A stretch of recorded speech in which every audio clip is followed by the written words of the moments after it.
Hello everyone and welcome back to psycho. तो finally वंदरोगा का ऑफिशियल एग्जाम डेट रिलीज हो चुका है। यह एग्जाम 22 जून को होगा।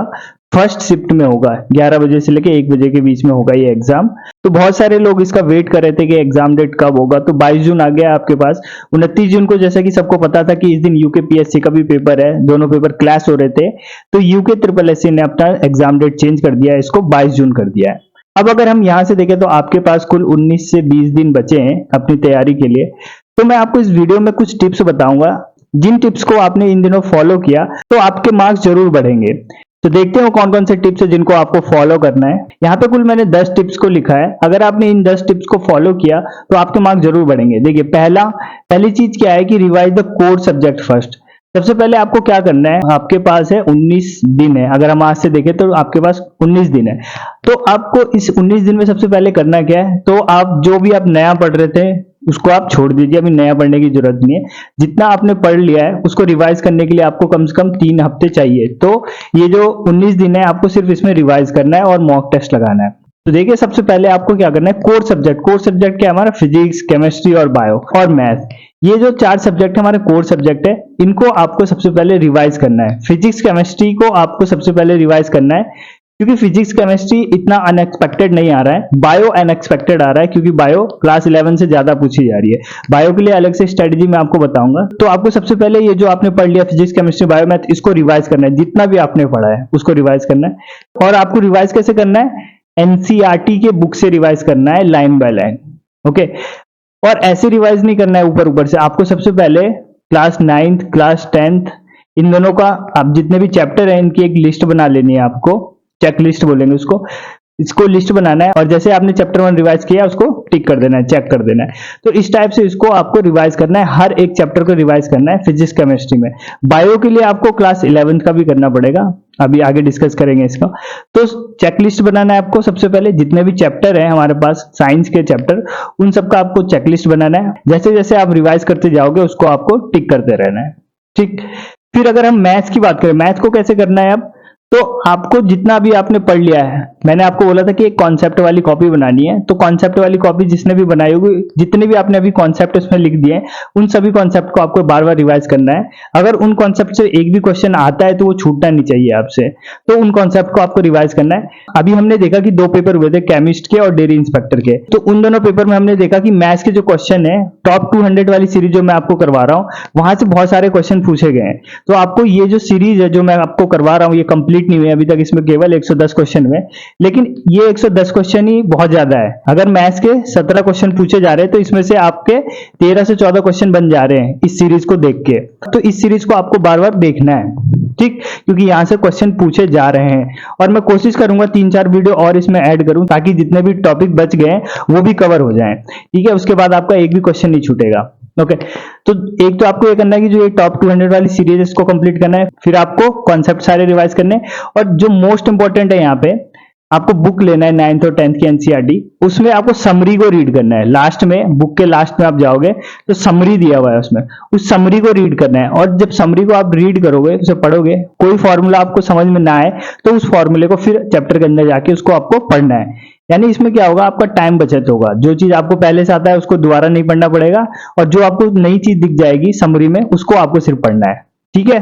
तो इस टाइप से आपको मैथ्स की प्रिपरेशन करनी है। अभी मैथ्स को इस प्रकार से रिवाइज करना है। ओके, फिर अब हम आते हैं बायो पे। बायो अभी हमने देखा इन दोनों पेपरों में बायो बहुत ज्यादा हार्ड आ रही है। हार्ड इसलिए आ रही है क्योंकि क्लास 11th आपने पढ़ा नहीं है। क्लास 11 से ज्यादा क्वेश्चन पूछे जा रहे हैं।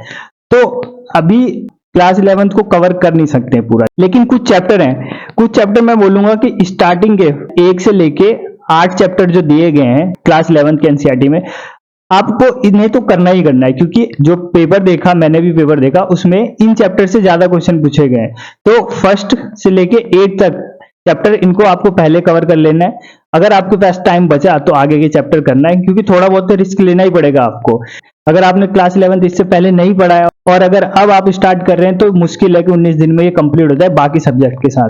तो स्मार्ट अप्रोच इसमें यही होगा कि क्लास कि आपको चैप्टर 1 से लेके 8 तक इसको तो कर लेना है, क्योंकि यहाँ से ज्यादा क्वेश्चन पूछे जा रहे हैं। और साथ में आपको 9th 10th की जो बायो है उससे तो क्वेश्चन आ ही रहे हैं, तो उसको कवर कर ही लेना है, ठीक। और मेन चीज डायग्राम से हमने देखा कि डायग्राम से 2 से 3 क्वेश्चन पूछे ही जा रहे हैं बायो में। तो डायग्राम आपको बिल्कुल अच्छे से देख लेना है। ठीक है। बायो में आपको थोड़ा रिस्क लेना ही पड़ेगा, आप पूरा स्कोर नहीं कर पाओगे बायो में, तो ये पहले ही आप एक्सपेक्ट करके चलो कि बायो में आपको क्वेश्चन छोड़ने पड़ेंगे। ठीक, बाकी सब्जेक्ट में आपकी पकड़ होनी चाहिए, फिजिक्स, केमिस्ट्री, मैथ्स, इन्वायरमेंट, इन सब में आपकी पकड़ होनी चाहिए। अगर यहाँ पे आपने अच्छा स्कोर कर दिया और बायो के कुछ क्वेश्चन छूट भी गए तभी भी आपका सिलेक्शन हो जाएगा। ठीक है, आपको 100 में से 100 करने की जरूरत नहीं है, आप अपनी मेंटेलिटी 100 में से 100 ना रखें, आप ये रखें कि आपको 100 क्वेश्चन अगर आ रहा है तो उसमें अगर आप 80 भी कर जाते तो आपका सिलेक्शन हो जाएगा। ठीक है, तो थोड़ा रिस्क लेना पड़ेगा आपको, बायो में कुछ क्वेश्चन आपको स्किप करने ही पड़ेंगे। ठीक, अब आगे बात करते हैं न्यूमेरिकल। न्यूमेरिकल जो फिजिक्स केमिस्ट्री के न्यूमेरिकल पूछे जा रहे हैं, अभी हमने देखा कि काफी आसान से क्वेश्चन पूछे जा रहे हैं, पिछले ईयर का भी देखा पेपर, उसमें भी आसान से। तो न्यूमेरिकल में आपको इतना घबराने की जरूरत नहीं, मैंने एक वीडियो बनाया हुआ ऑलरेडी जिसमें यूके SSC द्वारा जितने भी न्यूमेरिकल पूछे गए हैं फिजिक्स केमिस्ट्री वो मैंने करवाया हुआ, तो आप सिर्फ उस वीडियो को देख लें, उस वीडियो को देखने के बाद आपके न्यूमेरिकल नहीं छूटेंगे। वीडियो का लिंक आपको डिस्क्रिप्शन बॉक्स में मिल जाएगा। ठीक है, न्यूमेरिकल में इतना आपको लोड लेने की जरूरत नहीं है। फिर जो टॉप 25 इंपॉर्टेंट टॉपिक जो मैंने आपको बताया था पहले पिछले महीने, आपने देखा कि उन टॉप 25 इंपॉर्टेंट टॉपिक से कितने सारे क्वेश्चन पूछे गए इन दोनों पेपर में। तो ये जो 25 इंपॉर्टेंट टॉपिक है इनको तो आपको करना ही है, और जैसे मैंने बताया उस वीडियो में कि इसको भी चेकलिस्ट बनाना है, 4 बार इसको रिवाइज करना है, इन 25 जो इंपॉर्टेंट टॉपिक है। ठीक है, क्योंकि यहां से क्वेश्चन पूछे जा रहे हैं, इसको आपको करके जाना है जितने भी इंपॉर्टेंट टॉपिक मैंने आपको बताए। ठीक, फिर आपको केमिस्ट और जो डेयरी इंस्पेक्टर का पेपर हुआ है इसको अच्छे से सॉल्व करना है, हर एक क्वेश्चन को सॉल्व करना है, देखना है कि कौन से चैप्टर से पूछा गया है, किस टाइप से क्वेश्चन पूछा जा रहा है, मतलब फुल्ली एनालाइज करना है, इस पेपर को खुद से सॉल्व करना है। फिर आपको इन दोनों में मॉक टेस्ट लगाना है, मैं भी आपको मॉक टेस्ट प्रोवाइड कर दूंगा संडे तक।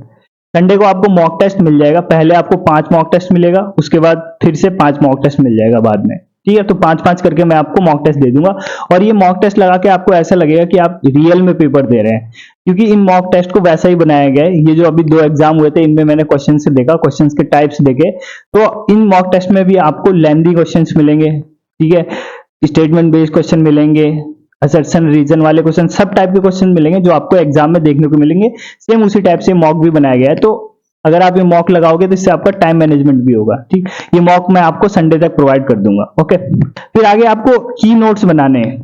की नोट, जो चीज आपको याद नहीं होती है एक बार में पढ़ कर, उसको हम की नोट्स बना लेते हैं, एक छोटे से पेपर पे लिख देते हैं और उसको बार बार देखते हैं, तो वो एक टाइप से मतलब बोल सकते हैं उसको रटना। की नोट का काम ही यही है कि रट लेते हैं हम उसको, कोई भी इंपॉर्टेंट लाइन दिखी, कोई भी फैक्ट दिखा, उसको हमने लिख दिया और उसको रट दिया। तो की नोट भी बनाना है आपको, इंपॉर्टेंट टॉपिक जो भी दिखे आपको एनसीईआरटी पढ़ते टाइम उसका की नोट बनाना है। ठीक, और एक चीज और मैं ऐड करूंगा, ये बहुत ज्यादा इंपॉर्टेंट चीज है, इन्वायरमेंट पे कोई ध्यान नहीं दे रहा है, जबकि इन्वायरमेंट के क्वेश्चंस लगभग फिजिक्स केमिस्ट्री बायो के अराउंड ही पूछे जाएंगे। अगर फिजिक्स केमिस्ट्री बायो के क्वेश्चन 18 पूछे जा रहे हैं तो ये भी लगभग 15 के आसपास पूछे जाएंगे, 15 से ज्यादा ही होगा, 15 प्लस क्वेश्चन पूछे जाएंगे इन्वायरमेंट के। तो इन्वायरमेंट का वेटेज इसमें ज्यादा होने वाला है, इन्वायरमेंट पे आपको फोकस करना पड़ेगा। ठीक है, इन्वायरमेंट मैंने आपको लगभग सब कंप्लीट करवा दिया, 1-2 चैप्टर बचे हैं सॉलिड वेस्ट मैनेजमेंट का, और एक आधा और टॉपिक बचा हुआ है, तो कोशिश करूंगा कि मैं बाकी जो टॉपिक्स बचे हैं वो भी करवा दूं आपको, लेकिन आपको इन्वायरमेंट पे फोकस करना पड़ेगा। जितने भी इसमें नेशनल पार्क और रामसर साइट्स, ये सब यहाँ से डायरेक्ट क्वेश्चन पूछे जाएंगे।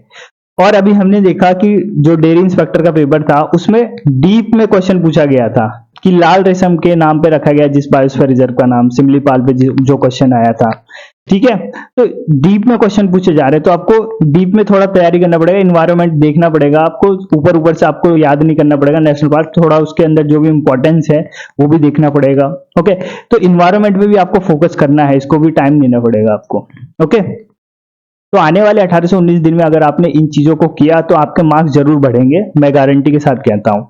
ओके, तो मैं इस वीडियो को यहीं पे खत्म करता हूं, मिलते हैं नेक्स्ट वीडियो में। जय हिंद।